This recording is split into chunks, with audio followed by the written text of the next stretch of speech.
Good evening, everyone, and welcome to 30 minutes of Torah study for the Torah portion of Mishpatim. And I'm going to dedicate the opening of this class to Avi Fenster, who often comments that we don't talk about the Parsha enough in the class. And because I know I'm going to disappoint him again, I want to talk a little bit about the Parsha right at the beginning of the class. So Avi, this is for you. Now, unfortunately, I didn't get it into the PowerPoint, but listen, and you will learn about the 53 mitzvahs that are in this week's Torah portion. So following the revelation at Mount Sinai, God legislates a series of laws for the people of Israel. These include the laws of the indentured servant, the penalties for murder, kidnapping, assault, and theft, civil laws pertaining to redress of damages, the granting of loans and the responsibilities of the four guardians, and the rules governing the conduct of courts of law in administering justice. Also included are laws warning against mistreatment of foreigners, the observance of the seasonal festivals and the agricultural gifts that are to be brought to the Holy Temple in Jerusalem, the prohibition against cooking meat with milk, and the mitzvah of prayer. Altogether, the Parsha Mishpatim contains 53 mitzvahs, 23 imperative commandments, and 30 prohibitions. God promises to bring the people of Israel to the Holy Land and warns them against assuming the pagan ways of its current inhabitants. The people of Israel proclaim, "We will do and we will hear all that God commands us," leaving Aaron and Hur in charge in the Israelite camp. Moshe ascends Mount Sinai and remains there for 40 days and 40 nights to receive the Torah from God. So it really is an action-packed Torah portion, in the sense that there are 53 mitzvahs, a wide variety of mitzvahs, a real wealth of information, as well as things related to the Jewish people accepting the Torah and going to the land of Israel. Before we get into the topic of tonight's class, I have a question for you, and I want you to use your imagination. Have you ever seen a Hasidic gentleman walking down the streets in a Hasidic neighborhood? Picture it in your mind. The person is wearing a black hat. The person has long curly payas, a long beard, thick glasses, a long black coat, tzitzis hanging out from the sides. Imagine this person. With that in mind, I want you to think about which of these activities that are on the next slide would this Hasidic person be likely to do?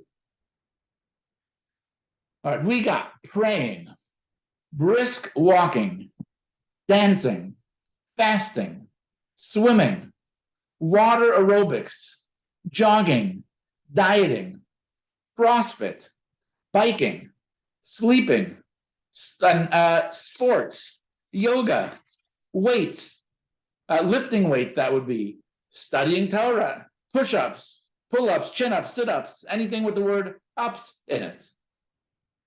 When you see a person that is clearly and obviously not just observant, not just traditional, but is super duper into it, what someone might call ultra-Orthodox, right? A serious Jew with clothing, with an outfit, with a whole lifestyle.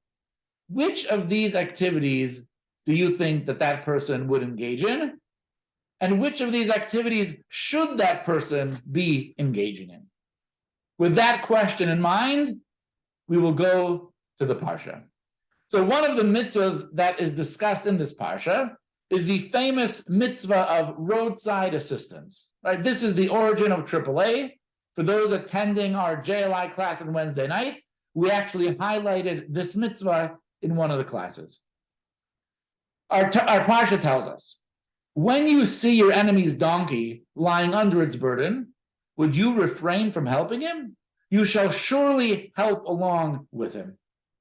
So here the Torah tells us, not only are you obligated to help out your friend who has a donkey, and the donkey has collapsed under the burden, and you have to help him reload the donkey and be a good neighbor, but you even have to do that to your enemy. Even your enemy, you have to help him. You have to do what's good, what's righteous in the eyes of Hashem. So here we have the mitzvah of roadside assistance. You can apply this mitzvah to today. You might be driving down the street, you see a car pulled over to the side of the road, they have an issue with their tire, they have an issue with their car. If you have the ability to help, certainly is a mitzvah to help them. I remember when I was a counselor in Beverly Hills Day Camp in the summer of probably 1999, our group of counselors made a resolution at the beginning of the summer. Anytime we see anyone at the side of the road, we are going to stop and help. And multiple times throughout the summer, we helped and participated people on the side of the road, making a phone call, helping a tire, getting some air, seeing if we can call someone. It's a beautiful mitzvah. Now, odds are, though, this mitzvah of roadside assistance, whether for your friend, whether for your enemy, whether for a stranger, is probably not one that you come across on a daily basis. However, every single mitzvah is not just limited to the specific scenario and setting that the mitzvah is presented. There's an underlying spiritual principle that we can apply to everyday life in all times and in all circumstances. So we are going to look at this mitzvah through the lens of the Baal Shem Tov. We're going to look at this mitzvah from a Hasidic perspective and extract from it a principle that we could apply to our lives on a daily basis, whether we are in a car, not in a car, whatsoever. So let's go to the Rebbe quoting the Baal Shem Tov. He says, the teaching of the Baal Shem Tov. The verse states, when you see the donkey, now the Hebrew word for donkey is chamor.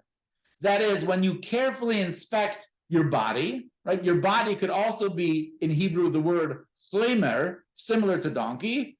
You will see of your enemy, of one who hates you. For it hates the soul that longs for godliness and spirituality. What's more, you will see that it is, and I'll pause there for a second. The Baal Shem Tov is homiletically interpreting the verse, that when the verse says you see the donkey of your enemy, what does the donkey of your enemy mean? It means when a person looks at themselves and views their body as their spiritual enemy. The Baal Shem Tov continues, lying under its burden. God intended that the body be refined by studying Torah and observing mitzvahs, but it is lax in fulfilling its task. Hence, you might think that you should refrain from helping him to fulfill its mission, and instead mortify yourself to break the body's material tendencies. However, this is not the proper way to reach the light of Torah instead. So the Baal Shem Tov says a person might not make a calculation. My enemy's donkey is suffering. What do I want to do? I don't want to help him. Not my business. The Torah says, no, absolutely, you have to help him. The spiritual parallel, right? My body is my enemy. It drives me crazy. It challenges me. It distracts me. So you know what I want to do? I don't want to help my body. I want to fast. I want to starve my body. I want to afflict my body. I want my body to have no influence in my life at all. What does the Torah say? The Torah says, you shall surely help it by refining and purifying your body rather than breaking it through self-affliction.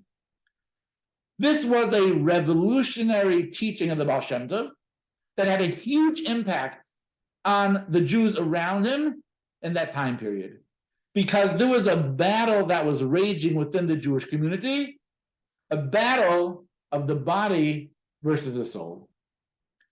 In this time period in history, Jews were more or less divided into two groups. You had those who worked, and you had those who studied. And when we talk about work, we don't mean people who work from 9 to 5 in an air-conditioned office with a fabulous lunch break and a coffee break in the morning and a coffee break in the afternoon. We meant you were working from dusk till dawn, from dawn till dusk. You were out in the field, you were in a workshop, you were chopping wood, you were working with metal, right? You were physically laboring in the field. It was tiring, and you had very little time for any spirituality.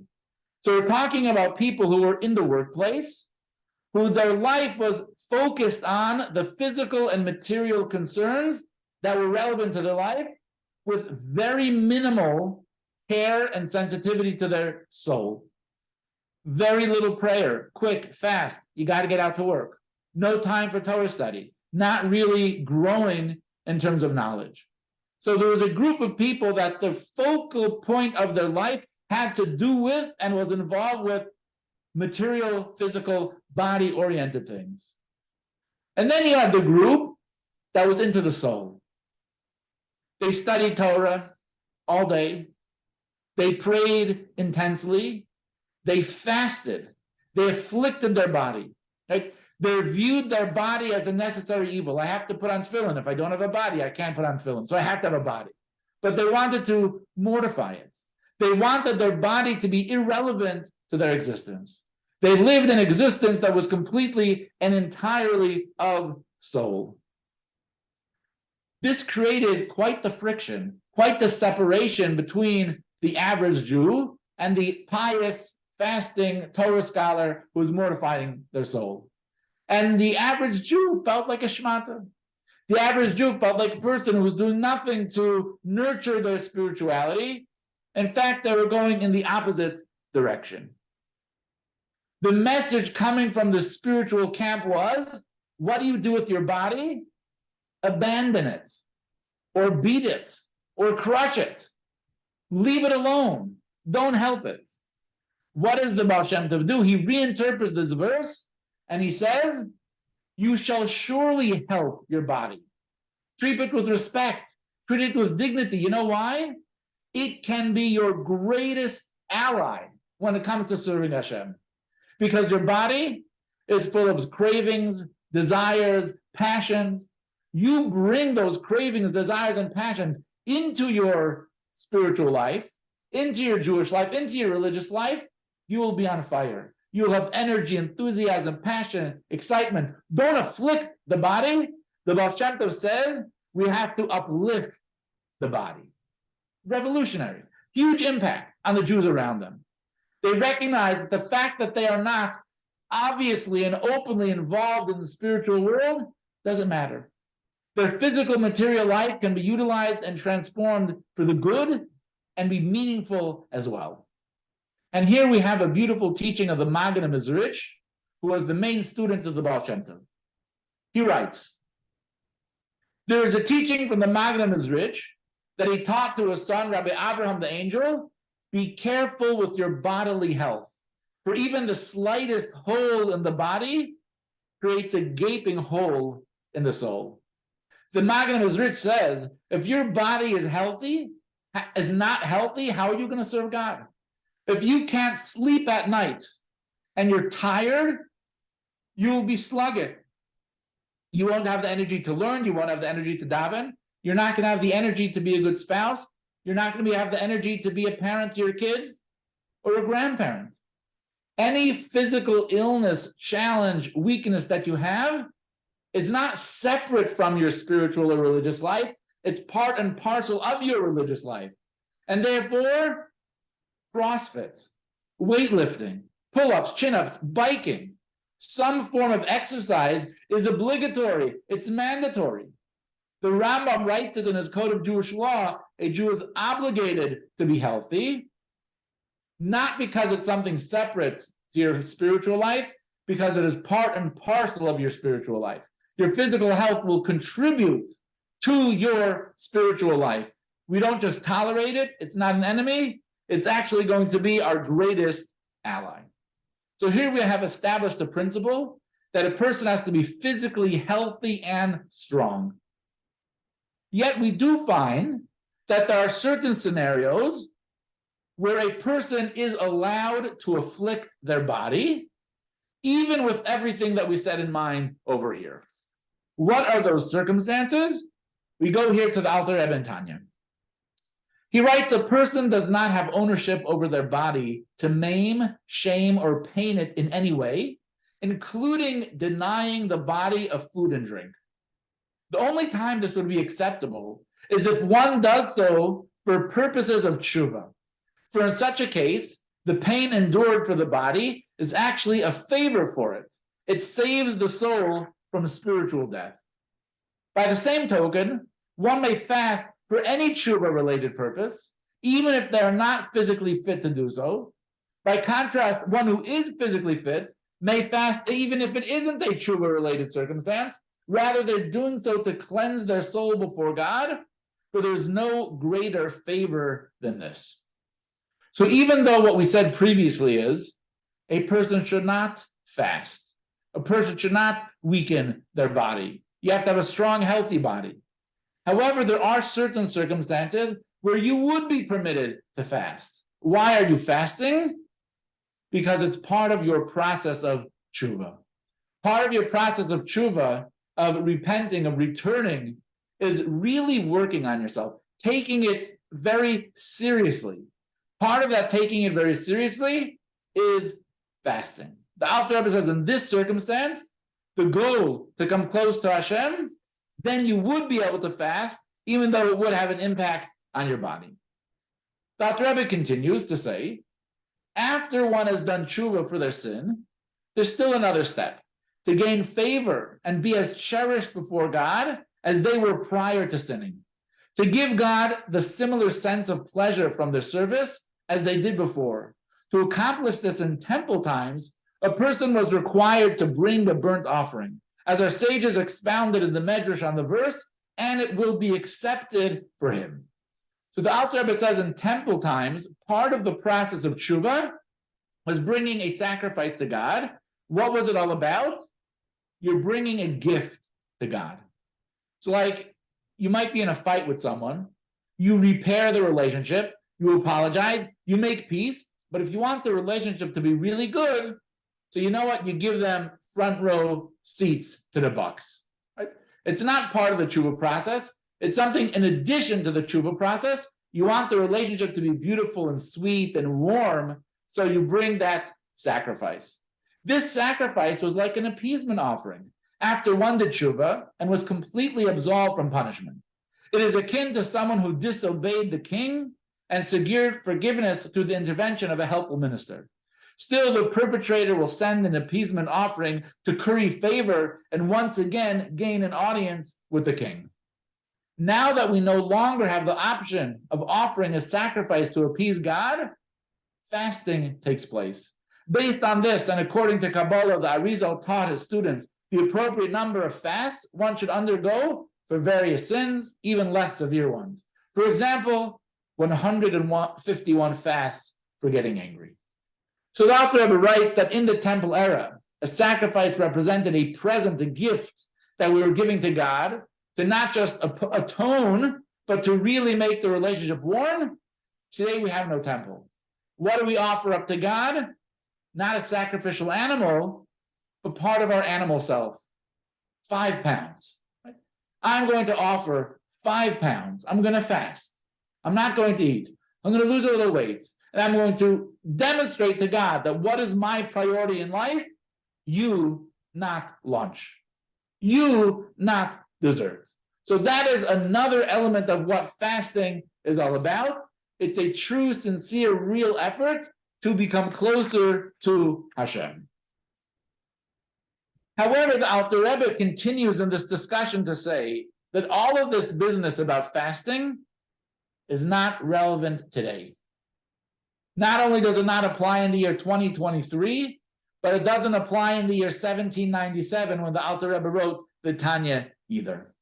Says why? Today, we are not physically as strong as people were back then.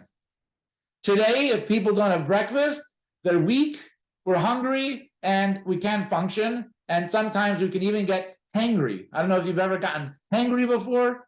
It's not a very good deal.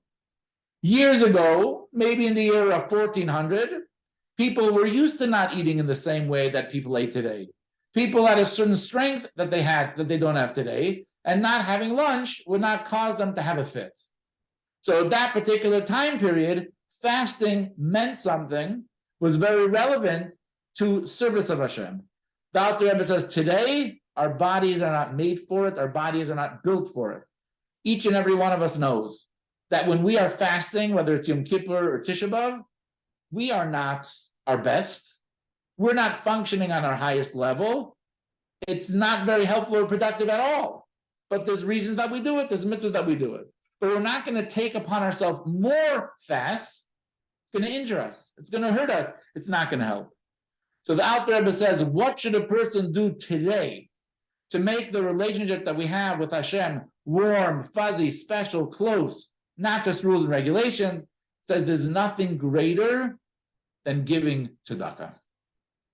But then we have the question, if we are giving tzedakah instead of fasting, and fasting used to be such a big part of Jewish spiritual life, aren't we missing out on the benefits? If you literally fasted, lost weight, your body was physically reduced as a demonstration of your commitment to God, we don't do that anymore. We don't do that anymore. We're missing out on that development. The Alter Rebbe says, no, we're not missing out on anything. God runs the world. And if he created the world in such a way that in the year 2023, we physically are not capable to fast in the way that it was meaningful in previous generations, then the tzedakah that we give today has that same transformative, powerful effect. It is as if we brought a sacrifice to God.